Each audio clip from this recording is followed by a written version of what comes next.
Hello everyone and welcome back to the Dungeon Learner's Guide. This week we've got another Commander's Guild deck tech. This is our 115th deck and it's titled Double or Nothing. And if you haven't seen this show before, what we're doing is randomly selecting a card from scryfall.com, working with a budget of $100 or less, and building a commander deck for Magic the Gathering around a theme of the chosen card. So really quickly, before we get into the actual deck tech, I want to take a second to highlight some of the ways that you can reach out to us, help support us, and of course, get a little bit more information about what we're doing. So first up, you can find us on Twitter at 13POYNZ, Reddit u/POYNZ13, send us an email, dungeonlearnersguide@gmail.com. All of those are great ways to reach out if you ever have any questions, you want to chat, you want to suggest any cards for the channel. Those are all phenomenal ways to do that. I try to check them as frequently as I can, so that way if I, get a response from someone, I'm not going to miss it. And if you're looking for the most direct way to help support the channel, other than, of course, liking the video, subscribing to the channel, which does help out quite a bit, you can also find us over on Patreon, patreon.com/dungeonlearnersguide, where you can join the amazing people listed below, such as William Swiftfoot, Doodle, Calvin Schmidt, Eric Way, Jeff Winger, Jeffrey Boos, and Devin Purser. To the 7 of you all, thank you all so much. And if you would like your name to also appear in the patrons list, you can find us on Patreon. You'll get access to things like the deck list a week early. You can join a Discord where we actually put together a lot of the decks and also put together the games that are featured on this channel. So if you've ever wanted to appear in any of the games, that is where I first look for everybody. You can also get a random card sent to you every single month as a thank you for all of your support. And in my personal opinion, the most important thing that you could get is the guarantee from me that your suggested cards will eventually be turned into videos for this channel. I can't guarantee that for anyone but our patrons. I will, of course, try my best to get to all of them, but I can't guarantee them for anyone but our patrons. So if that is appealing to you, then that is what I would recommend checking out. But like I said earlier, if none of this is your style, or maybe it's just not the time for you, I completely understand. You can always, like I said earlier, just like the video, subscribe to the channel. That does help out. But I think I've done quite enough rambling, so without any further ado, let's talk about our random card of the week. And so this is a completely random card of the week because sometimes I'll just go to Scryfall, hit random, and decide to build a deck because maybe I'm a little bit bored, maybe I've got something going on. But this week, when this card came up, I was immediately intrigued for a couple of reasons. One, it's a card that most people probably know, and two, it's actually very expensive. So our random card of the week this week is Doubling Season. And Doubling Season is 4 and a green for an enchantment that says if an effect would put one or more tokens onto the battlefield under your control, it puts twice that many of those tokens onto the battlefield instead. And if an effect would place one or more counters on a permanent you control, it places twice that many of those counters on that permanent instead. So when I first spun into this card as our random card of the week, I honestly didn't know if it was something that we would be capable of doing, because when I first pulled it, it was about $88. So that meant that the rest of the deck, the other 99 cards, all had to be $12 or less total. And that wasn't something I was sure that we would be able to do. However, I started looking at some cards that synergized well with Doubling Season and realized it was something we could actually do. So, with that in mind, we are building a $100 deck around an $86 card, which at the time I was building it was $88. It's actually gone down a little bit in price. So you can probably get the sense that the rest of our cards are not going to be super expensive. And I couldn't quite figure out what I wanted to do with that, because Doubling Season, it's great with tokens, it's great with counters, a lot of people use it for planeswalkers. Because of our budget restriction, we weren't going to be able to do a lot of the normal things. So that led to a very unique decision in trying to find a good commander that worked with it. And the commander that I actually settled on is a recent one, but also a background. So we actually have 2 commanders in our command zone this week, and they are Volo, Itinerant Scholar, and Master Chef. So Volo, Itinerant Scholar, is 2 and a blue for a 2/3 legendary creature human wizard. When Volo enters the battlefield, create Volo's Journal, a legendary colorless artifact token with hexproof, and whenever you cast a creature spell, note one of its creature types that hasn't been noted for this artifact. Pay 2, tap, draw a card for each creature type noted for target permanent you control named Volo's Journal, and of course, choose a background. So because Volo has choose a background, we also get to have Master Chef in our command zone, which is 2 and a green for a legendary enchantment background. Commander creatures you own have this creature enters the battlefield with an additional +1/+1 counter on it, and other creatures you control enter the battlefield with an additional +1/+1 counter on them. So we're not really built around the token strategy of doubling season, because even if we made a second Volo's Journal with Volo or Itinerant Scholar, it's a legendary artifact, so one of them has to die. That doesn't really help us. But we are built around the +1/+1 counters, because as long as we have Volo and Master Chef in play, every single creature we have is entering with a +1/+1 counter, then with doubling season is entering with 2 +1/+1 counters, so at its very worst, it's making our 1/1 creatures into 3/3s. And that can be incredibly important because we need to be able to pack a big punch with very little price. And the main reason that I picked Volo, because you'll notice that he doesn't really work with +1/+1 counters, is because of the card draw. I figured we weren't going to have a lot of great access to card draw with the budget restriction, so I wanted to make sure that we had a commander that could effectively draw cards, and I'm not 100% sure how that's going to work out. We're not specifically built with multiple different creature types in mind, but we should have enough to make it function. But that is the commander, our background, and our random card of the week. So the next thing we're going to have to do is talk a little bit about some themes of the deck. So obviously, based on Master Chef, we can probably safely assume our first theme is +1/+1 counters. And a great example of that is Invigorating Surge, which is 2 and a green for an instant, that says put a +1/+1 counter on target creature you control, then double the number of +1/+1 counters on that creature. Now, I'm going to be perfectly honest with you before we get any further into this deck tech. Math has always been my worst subject when it comes to school, so this is not going to be my strong suit. But if I'm reading all of this correctly, if we have Invigorating Surge and a creature with no counters on it, we put 1 counter on it, then we double it and it goes to 2. If we have a creature with no counters on it and doubling season, then we cast Invigorating Surge, it puts 2 counters on the permanent, then it doubles it to 4, but because of doubling season, it actually puts twice that many on, and I believe it goes to 6. So it's just 3 mana, as long as doubling season is in play, to put 6 +1/+1 counters on target creature.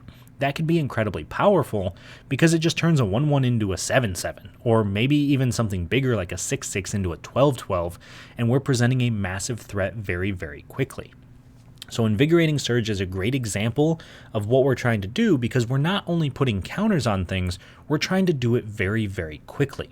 And that is a good segue to our next theme. Because of All Will Be One, a lot of Proliferate cards have gotten a lot cheaper, meaning we can throw them in this deck, especially because blue and green are the main 2 Proliferate colors. So, for example, we have Thrumming Bird, which is 1 and a blue for a 1/1 Phyrexian Bird Horror. It's got flying, and whenever it deals combat damage to a player, Proliferate.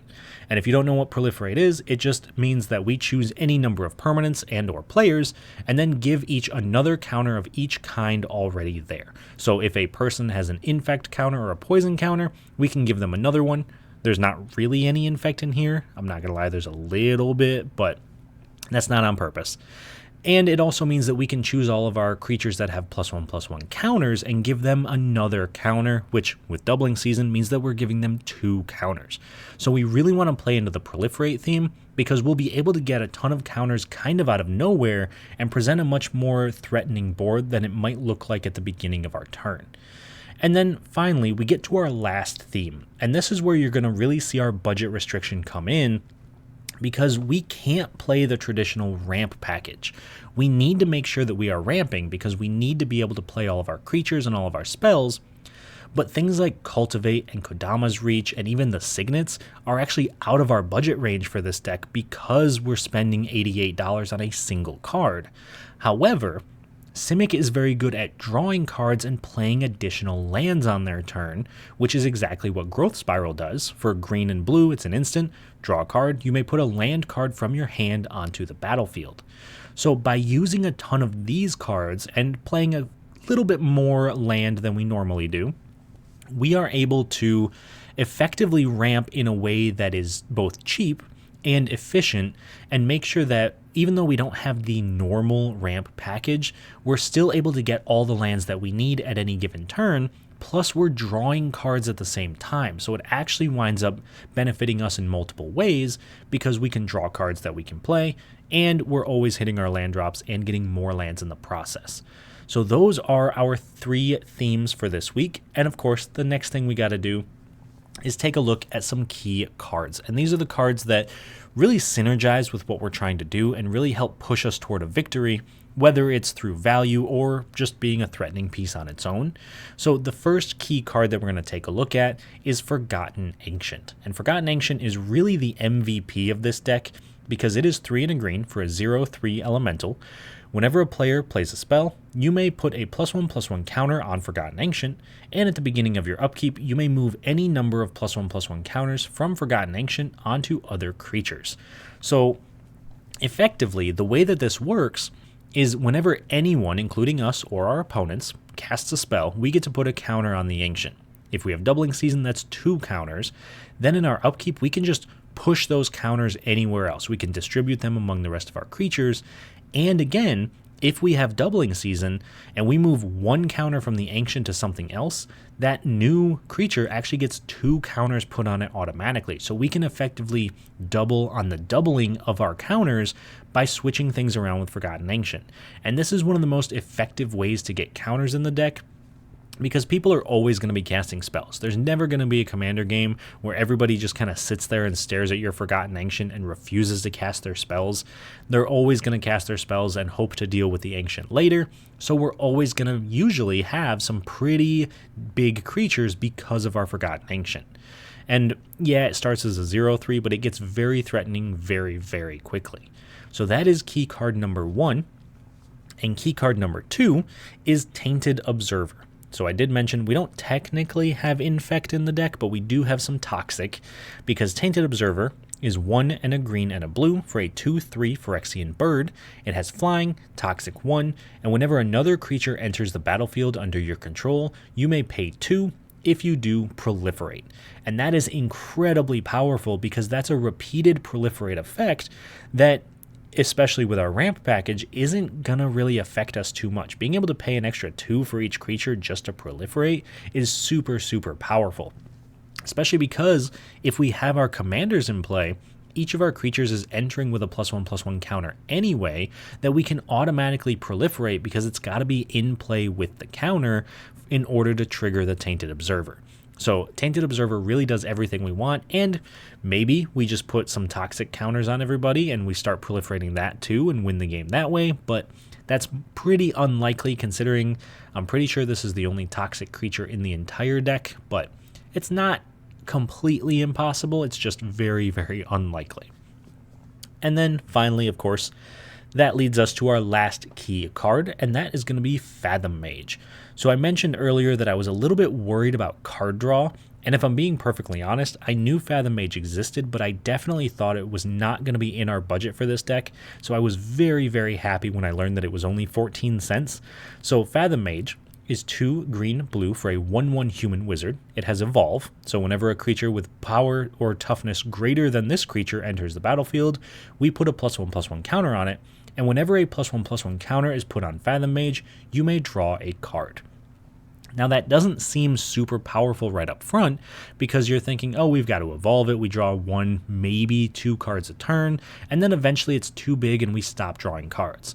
But you've got to keep in mind, it doesn't care how it gets the +1/+1 counters. So if we have Forgotten Ancient that has, say, 5 counters on it, in our upkeep we push all 5 counters onto Fathom Mage, each of those is going to draw us a card. That's 5 cards that we just get to draw kind of for free without really doing too much else. And then, of course, we also have our Tainted Observer and our Proliferate, so we can keep adding counters that way. We have spells like Invigorating Surge that can put counters on it, and every single counter is going to trigger separately. So if we somehow manage to put, say, 15 counters on Fathom Mage all at once, we straight up draw 15 cards. So Fathom Mage is by far the most powerful card draw engine in the entire deck, and it's going to be very relevant for us to be able to do what we want to do because it's going to make sure that we keep our hand full for the vast majority of the game. So those are our key cards. And the next thing we got to do with this deck tech is talk a little bit about some cool interactions. And these are going to be the cards that I think synergize super well together and sometimes are just kind of fun to point out. So the first of our cool interactions is going to be between Loyal Guardian and Iridescent Hornbeetle. And yeah, they're both a bit expensive. They're both 5 mana, but Loyal Guardian is 4 and a green for a 4/4 Rhino. It's got Trample and Lieutenant. So at the beginning of combat on your turn, if you control your commander, put a +1/+1 counter on each creature you control. Now, it is worth mentioning that Lieutenant will trigger for both our commander Volo and our background Master Chef because they're both technically considered our commander. So as long as we have one of them, then Loyal Guardian is going to do what it wants to do. And we're going to partner that up with Iridescent Hornbeetle, which is 4 and a green for a 3/4 insect. At the beginning of your end step, create a 1/1 green insect creature token for each +1/+1 counter you've put on creatures under your control this turn. So you can probably kind of already see where this is going, but if we have only these 2 creatures in play, plus say Master Chef, so that way we trigger Loyal Guardian, we move to combat, we put a +1/+1 counter on both of these creatures. We move to our end step, the Hornbeetle says, hey, you put 2 counters on 2 creatures, so we're going to make 2 insects. Then on our next turn, we now have 4 creatures. All 4 creatures get a counter. The Hornbeetle sees that. We make 4 creatures. Then we go to 8, then 16, then 32. And this just gets exponentially larger as we continue to grow our board, both width-wise, we're making a ton of tokens, but also height-wise by putting a ton of +1/+1 counters on them.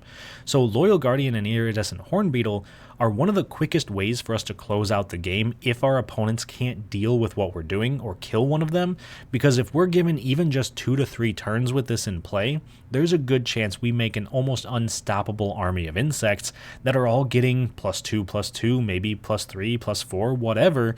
So it gets very, very difficult to stop, especially if we can protect it.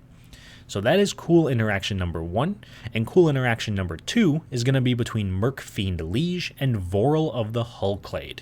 So Murkfiend Liege is 2 and a hybrid green-blue, green-blue, green-blue. For a 4/4 horror, other green creatures you control get +1/+1, other blue creatures you control get +1/+1, and untap all green and or blue creatures you control during each other player's untap step. So the +1/+1 for green and +1/+1 for blue creatures is nice, but if we're being perfectly honest, it's not going to be super relevant with all of our counters. An additional +2/+2 for some of our creatures is good, but not game winning.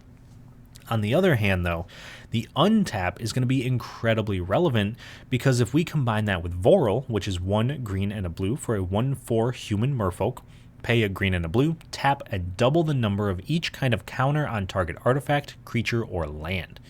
So by untapping Vorel on every single one of our opponent's untap steps, we're able to activate Vorel 4 times every single time we go around the table. And essentially, if we have a creature that just has 1 counter on it, we double it to 2, then we double it to 4, then we double it to 8, and on our turn we can double it to 16. So all of a sudden we take our little 2/2, turn it into a 17/17, and that is a huge threat that grew basically out of nowhere because each opponent only had 1 turn to do anything about it. So Vorel and Murkfiend Liege can turn all of our threats into just massive powerhouses, especially if it's something like Loyal Guardian that has Trample, or anything else that has evasion of some sort, because then we're just kind of smashing into our opponents and there's not too much they can do to stop it. So not necessarily game winning in the sense that it's going to knock everybody out immediately, but if given just a couple of turns, there's a good chance that this combination starts taking people out of the game very, very quickly. But that is the last of our cool interactions, and of course, we got to get to the part that everybody is excited to see. That is the price of the deck. So as I mentioned before, our most expensive card, we already know, it's doubling season. Around the time of recording this, it is about $86.77. But even with that being said, the total deck price came out to $97.14. And I would like to reiterate that when I first built this deck, doubling season was actually around $88. So technically you can build this entire deck if you decide to cut doubling season for around $10. And I would like to say that that is a pretty good deal for what I believe to be a pretty competitive commander deck. Not competitive in the sense that you should bring it to your CEDH tables, but competitive in the sense that for $10 you can have a deck that effectively can win games, can stand up to anyone else at the table, and really does some very powerful things. So I would never normally advocate for cutting our card of the week, but if we're being perfectly honest, the deck does function very, very well without Doubling Season, and it's an $88 card. So if you do need to cut an $88 card from the deck, it does make sense. And if you do decide to cut it, then like I said, this is a $10 deck without it. So if you're looking for a great budget way to get into Commander, or maybe you just want to give it a shot, then hey, it's only $10. And if you have an extra Doubling Season laying around, then you have the whole deck right there. So I think that's pretty cool. I hope you all do too. Please let me know in the comments if you think the deck would be better or honestly even worse with Doubling Season, because I do know it draws a lot of hate. So let me know what you think, if the deck is worth having it, or if you think it's like a must-have or a must-cut. I'm definitely very interested to see what you guys have to say. However, we're not here to talk about Doubling Season because we already know the price of Doubling Season. We know that it's taking up most of the budget. So the real question is, what is the second most expensive card in the deck? And that one is much harder to answer, but it is actually a personal favorite card of mine, and that is Aetherize. And it's only 57 cents. So like I said, if you're looking to pick up a deck, the second most expensive card is still less than $1, and less than $1 by a pretty significant margin. It's 57 cents, so really the whole deck is pretty cheap. We're looking at multiple cards that are less than 20 cents. There's even a few like 1 to 2 cent cards in here, so definitely a very budget build as long as you're not worried about Doubling Season. But I know there's the other side of the coin too, and we do have to talk a little bit about some out-of-budget upgrades. Now, normally, when we get to the out-of-budget upgrades section, we're looking at cards that are like $10, $15, cards that are way above our budget limit because we squeezed in a lot of other cards. Now, in this deck, though, because we had Doubling Season and we only had about $10 more to play with, the out-of-budget upgrades are still not actually that expensive. So if you're looking to increase the power of the deck, you could very easily swap in these cards and improve the deck tremendously for very little actual money. But because it's out of our actual budget, I did want to include them here. So the first of our out-of-budget upgrades is going to be Tekuthal Inquiry Dominus, which is 2 blue for a 3/5 Phyrexian Horror, has flying. If you would proliferate twice instead, and 1 and 2 Phyrexian blue. Remove 3 counters from among other artifacts, creatures, and planeswalkers you control. Put an indestructible counter on Tekuthal Inquiry Dominus. So this really does everything we're looking to do. It cares about counters because it can make itself indestructible by just removing counters, which we'll have plenty of, and it allows us to double up on our proliferate, which is incredibly, incredibly powerful because we have a ton of proliferate in the deck that's maybe a one-shot, or maybe we can use it a couple times, but it's expensive. So being able to double up on that is super strong and really helps the deck go off. On the other hand, though, if you're looking for a card to replace, the one that I would recommend is Mana War, which is 2 and a blue for a 2/2 jellyfish. When Mana War enters the battlefield, return target creature to its owner's hand. Now, there really isn't too much of a reason that Mana War is in here other than we're struggling for a lot of removal because of the budget restriction. There really isn't a great way to get rid of what's happening on your opponent's side of the board. And it's a jellyfish. There's not a ton of jellyfish, so we could use that for Volo's Journal to draw a few more cards. But honestly, I think a 3/5 indestructible flyer that proliferates twice is better than a 3-mana 2/2 that bounces a creature, because honestly, there's a good chance that we can't capitalize too much on bouncing just one creature, so our opponents probably just replay it and then we move on like nothing really happened. So Tekuthal, much better include, but it's a massive $3.61, so we weren't able to squeeze it into the budget this week. And I do have one more out-of-budget upgrade, and this one is even more expensive at a whopping $5.24, and that is Herald of Secret Streams, which is 3 and a blue for a 2/3 Merfolk Warrior. Creatures you control with +1/+1 counters on them can't be blocked. So immediately that becomes the most powerful card in the entire deck because we don't have a ton of natural evasion. We don't have a ton of trample or menace or things like that. So by being able to make our entire team unblockable, we go from swinging in with maybe say a 10-10 that just gets chumped by a 1-1 to just hitting someone for 10 damage. And that can really close out games very, very quickly because most often we have a huge board and we just can't get through. Herald of Secret Streams lets us get through. And the card that I would recommend swapping out for it is Migratory Greathorn, which is 3 and a green for a 3/4 creature beast. It has Mutate for 2 and a green, and whenever this creature mutates, search your library for a basic land card, put it onto the battlefield tapped, then shuffle your library. The reason I would recommend taking this one out is because if I'm being perfectly honest, we have plenty of ramp in the deck already, and there's a good chance that while this does get us a basic land, it's 4 mana, maybe 3 if we're mutating it, and it's not going to be doing quite as much as we want like something like Growth Spiral would. So it doesn't quite fit our ramp package as nicely as I would like, and it doesn't really care about +1/+1 counters, so it really just kind of gets outshined. I don't know what the right word is, but other things can do what it does just better. So Migratory Greathorn is a good card, but I think if you have the choice between it and Herald of Secret Streams, I think the Herald is significantly better and really helps us win probably significantly more games. So those are all of our out-of-budget upgrades this week, but as you well know, we got one more thing we got to do. We can't just leave it at talking about the deck. We have to see how the deck is going to perform in an actual game. So this week, we're going to be joined by Nina playing her Glissa Sunslayer deck, Bilal playing Brimaz Blight of Oreskos, and Jason playing Errant and Giada.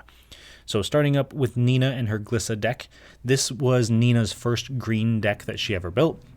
And it's mainly focused around All Will Be One cards, so she picked up a lot of great green dinosaurs that she wanted to play and just kind of mashed up a bunch of Golgari good stuff. So I'm very excited to see that. I love Glissa. I think she's super strong. My concern is, of course, that First Strike Death Touch because she can just throw it in front of our, 20/20 creature and just kill it, and then nothing happens. So I am very worried about that one. Moving on to Bilal, we have Brimaz Blight of Oreskos. This is an upgraded version of the Precon deck that this came in, so he is a Phyrexian deck. He wants to play as many Phyrexians as possible, sacrifice them, proliferate, incubate. He really wants to be doing all that Phyrexians want to do, so I believe it's a bit of an aristocrat deck, but there's also like a +1/+1 counter theme and also a Phyrexian theme, so I'm very excited for this one. I genuinely don't really know how it's going to perform because this is my first time playing against a Phyrexian deck, but I am very excited to see what it can do. And then finally, we have Jason playing Errant and Giada, and I think if I have to pick one right off the bat that I'm the most afraid of, it is definitely Errant and Giada, because they are 1 white/blue for a flash flying creature that says you can cast spells with flash or flying from the top of your library, and Jason is all about flash, all about flying, and if he can play on other people's turns, he probably will.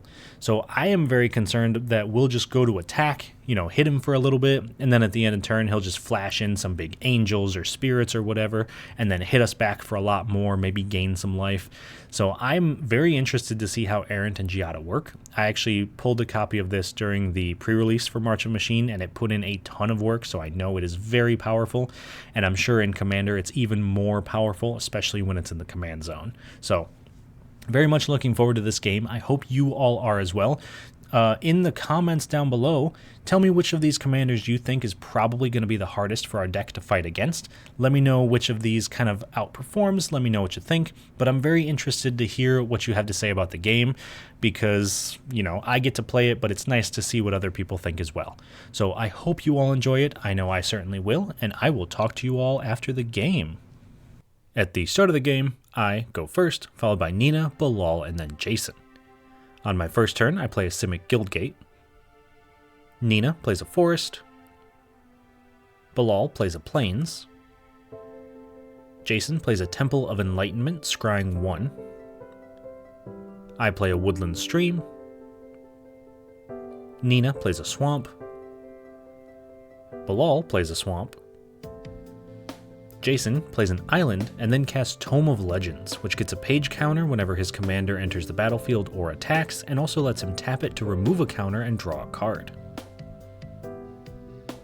I play an island, then cast Cold-Eyed Selkie, which has Island Walk and draws me cards equal to the combat damage it does to an opponent. Nina plays a forest, then casts Bog Badger. Bilal plays a plains and casts Phyrexian Ghoul, which lets him sacrifice a creature to give it +2/+2 until the end of turn. Jason plays a plains and then casts Wavebreak Hippocamp, letting him draw a card for the first spell he casts on each opponent's turn. On my turn, I attack Jason for 1 since he can't block thanks to Island Walk, drawing a card. Then, in my second main phase, I play a forest, and also cast Forgotten Ancient, getting a +1/+1 counter whenever a player casts a spell, and letting me move the counters on it to another creature in my upkeep. Nina plays a forest, then casts Phyrexian Warhorse, which allows her to pay a mana, sacrifice a creature, and give it +2/+1 until the end of turn.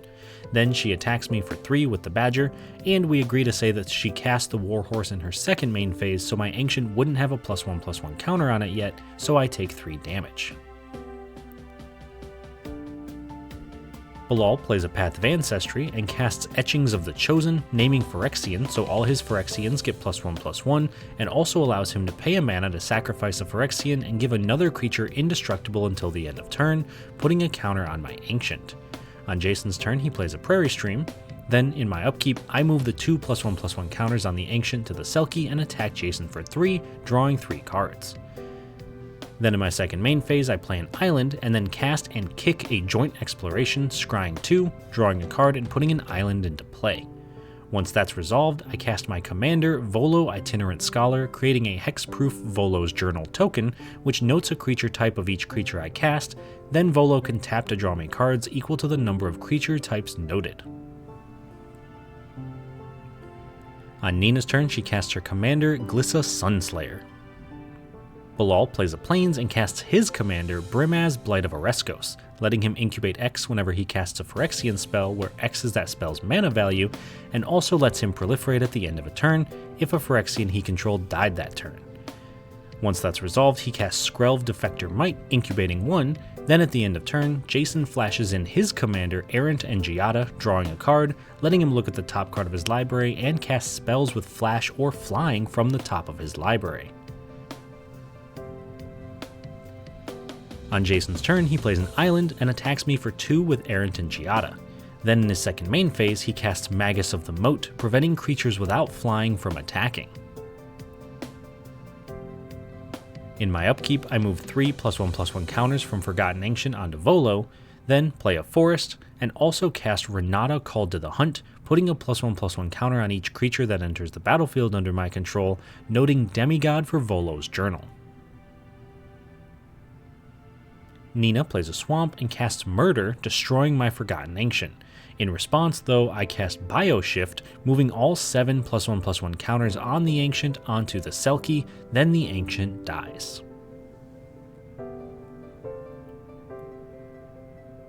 On Bilal's turn, he casts Drivnod Carnage Dominus, incubating 5 and doubling the abilities he controls that are triggered by creatures dying. At the end of turn, Jason activates Tome of Legends, drawing a card. Then on his turn, Jason plays a plains and casts Imprisoned in the Moon, enchanting Drivnod, turning him into a land. In response, though, Bilal pays 2 life and activates Skrelv, giving Drivnod protection from blue until the end of turn. After that, Jason casts Faithbound Judge, which gets a judgment counter in his upkeep and has Defender as long as it has 2 or fewer judgment counters on it. He then moves to combat and attacks Bilal for 2 with Errant and Giada. Then, at the end of turn, I activate Volo, drawing a card.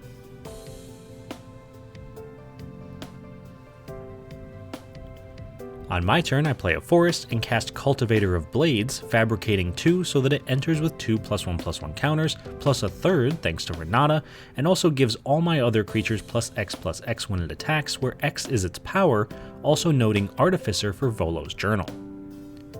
Nina plays a forest and casts Anoint with Affliction, exiling Skrelv since it has mana value less than 3.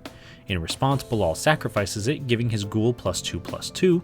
Then Nina casts a Battlefly Swarm, and at the end of turn, since a Phyrexian died, Bilal proliferates his Incubate tokens. On Bilal's turn, he plays a Swamp, then casts Phyrexian Plague Lord, incubating 5, letting him sacrifice a creature to give another creature -1/-1 until the end of turn, or sacrifice itself to give a creature -4/-4 until the end of turn. In Jason's upkeep, he puts a Judgment counter on his Faithbound Judge, then casts Azorius Locket, followed up by casting Empyrean Eagle, giving his other creatures with flying +1/+1. He moves to combat, attacking me for 3 with Itinerant and Giada, and at the end of my turn, I activate Volo, drawing 2 cards. On my turn though, I simply play a forest and pass. Nina plays a forest and casts Blightbelly Rat, which proliferates when it dies. Bilal plays a command tower, then casts Annex Sentry, exiling Cold-Eyed Selkie until it leaves play and incubates 3. At the end of turn, Jason activates his Tome of Legends, drawing a card. On Jason's turn, he puts another counter on his Judge and casts Sprite Noble, giving his flying creatures +0/+1, and letting him tap it to give his flying creatures +1/+0 until the end of turn. He then attacks Bilal for 3 with Itinerant and Giada, and at the end of turn, I activate Volo, drawing 2 cards. Then, still at the end of turn, I cast Growth Spiral, drawing a card and putting a Quandrix Campus from my hand into play. And finally, I also cast Invigorating Surge, putting a +1/+1 counter on Cultivator of Blades, then doubling the counters on it. Before that resolves though, Bilal sacrifices his Plague Lord, giving the Cultivator -4/-4 and killing it. On my turn, I cast an Urban Evolution, drawing 3 cards and playing an additional land this turn, playing both a forest and an island. On Nina's turn, she plays a forest and passes. Bilal casts Massacre Worm, incubating 6, giving his opponent's creatures -2/-2 until the end of turn, and also making each opponent lose 2 life whenever one of their creatures dies. In response, Jason flashes in Bygone Bishop from the top of his library, drawing a card and letting him investigate when he casts a creature with mana value 3 or less. Then, the worm resolves, killing Jason's Hippocamp and Nina's Rat and Insect, making them lose 4 life per creature that dies due to the worm and Drivnod. Once that's resolved, Bilal plays a Bojuka Bog, exiling my graveyard. Then at the end of turn, Jason activates Tome of Legends, drawing a card. In Jason's upkeep, he puts another counter on the Faithbound Judge, letting it attack as though it doesn't have Defender. He then attacks me with Itinerant and Giada and Nina with the Judge, but before damage he taps the Noble, giving them both +1/+0, so I take 4 and Nina takes 6. In his second main phase, Jason casts Ghostly Prison, making his opponent pay 2 mana for each creature that attacks him. Then at the end of turn, I activate Volo, drawing 2 cards, and also cast Ride the Avalanche, giving my next spell Flash, letting me put +1/+1 counters on target creature equal to the spell's mana value when I cast it. This lets me mutate Migratory Greathorn on top of Renata, noting Beast for Volo's Journal, putting 4 +1/+1 counters on the Renata Greathorn, and searching my library for a basic land, putting it into play tapped. On my turn, I cast Volo the Hullclade, which can be activated to double the counters on target creature, noting Human for the journal and putting a counter on him. After that, I cast the Card of the Week Doubling Season, but it gets immediately countered by Jason casting Arcane Denial, letting him draw a card in the next upkeep while I get to draw 2. Finally, I cast Expand the Sphere, looking at the top 6 cards of my library and putting up to 2 lands from among them into play, or proliferating for each land I don't put into play. I decide to put 1 forest into play and proliferate once. Then, in Nina's upkeep, Arcane Denial draws Jason and I a card, and then Nina plays a swamp and passes. Bilal casts Wormcoil Engine, incubating 6, and at the end of turn, Jason casts Siren Stormtamer from the top of his library, investigating, and activates Tome of Legends to draw a card. On his turn, Jason attacks Bilal with Itinerant and Giada and the Judge, and also attacks Nina with Empyrean Eagle, activating the Sprite Noble before damage, doing a total of 10 damage to Bilal and 3 to Nina. In his second main phase, he casts Donal, Herald of Wings, letting him copy any non-legendary creature with flying when he casts it, except the copy is a 1/1 spirit, and this ability only triggers once each turn. At the end of turn, I activate Volo, drawing 4 cards. On my turn, I play an island and cast Loyal Guardian, putting a +1/+1 counter on it, noting Rhino for Volo's Journal, and also putting a +1/+1 counter on all my creatures when I move to combat as long as I control my commander. After that, I cast Explore, drawing a card and being able to play an additional land this turn, which I do, playing a Forest.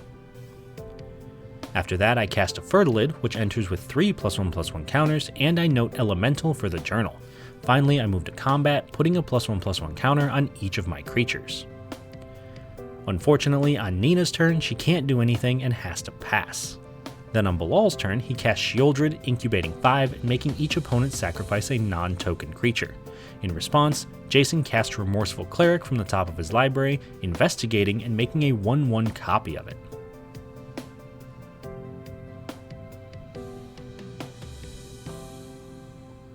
On Jason's turn, he moves straight to combat, attacking Bilal with everything, activating Sprite Noble to give his team +1/+0, doing 27 total damage.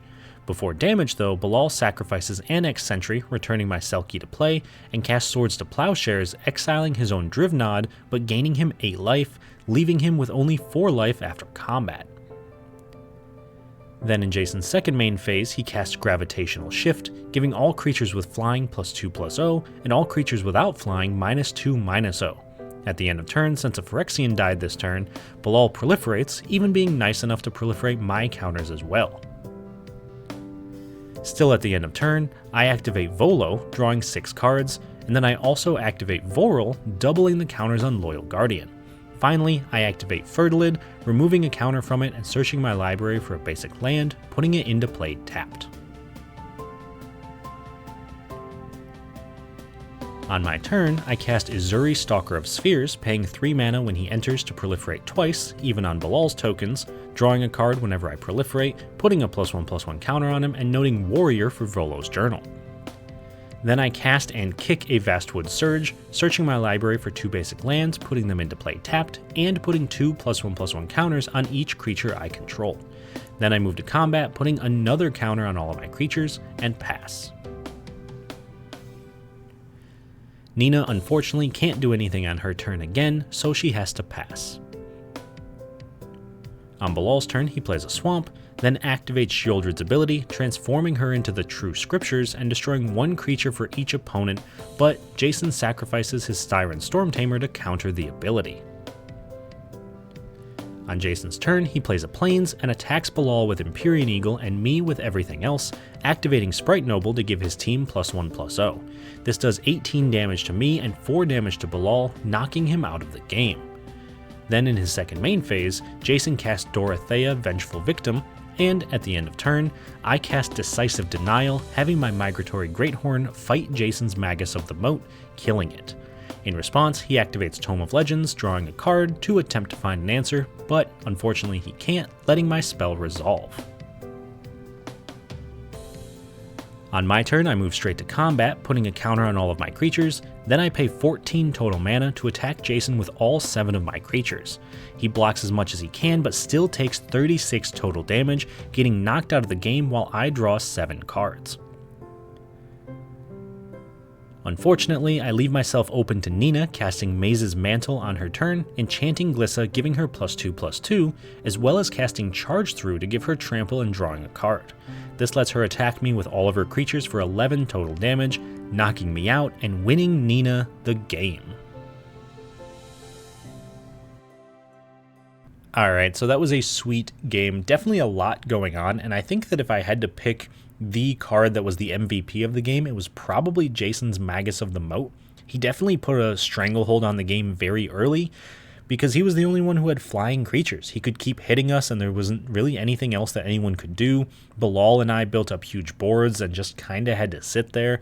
Nina was trying to do anything. She actually just had a hand that was full of combat tricks, and without being able to attack, she couldn't do much with them. I, of course, did not know that they were combat tricks until the end of the game when she wound up killing us with them, so that was very cool. Nina has got her first win on the channel in quite a while, so congrats to her.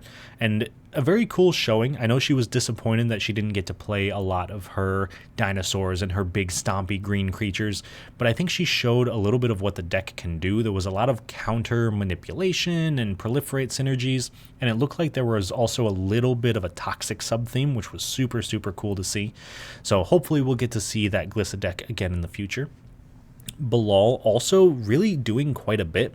I think that if he had been able to get rid of the Magus of the Moat much sooner, he would have been a much bigger threat, because by the time he died in the game, he had just an army of incubate tokens that were ready to go at any moment. So if he had been able to find a board wipe to wipe everything away, flip up his incubate tokens and just start attacking, it probably would have been his game, especially if he was able to keep some of his sacrifice outlets in play. I know he struggled to keep some creatures in play because he had to keep sacrificing them to deal with other people's things, but still very cool to see nonetheless. Jason, we kind of already talked about a lot of flash, a lot of flying, very sweet deck. I know it was very much Jason's style of deck. He likes to play the flying styles. And he mentioned that it was kind of just a mix-up of some of the more recent cards and also the Spirit pre-constructed commander deck that came out in one of the Innistrad sets from last year. So very cool to see that as well. I'm a big fan of spirits and flying creatures as well. I tend to play that in Pioneer pretty regularly, so very, very sweet. And then finally, of course, our deck, I think, genuinely overperformed my expectations. It was incredibly strong, incredibly powerful. The ramp package actually did very, very well. We ended the game with well over 20 lands in play, which is not what you would expect from a game that ended on turn 13, I think. So very, very cool. And our creatures just grew a lot faster than I thought they would.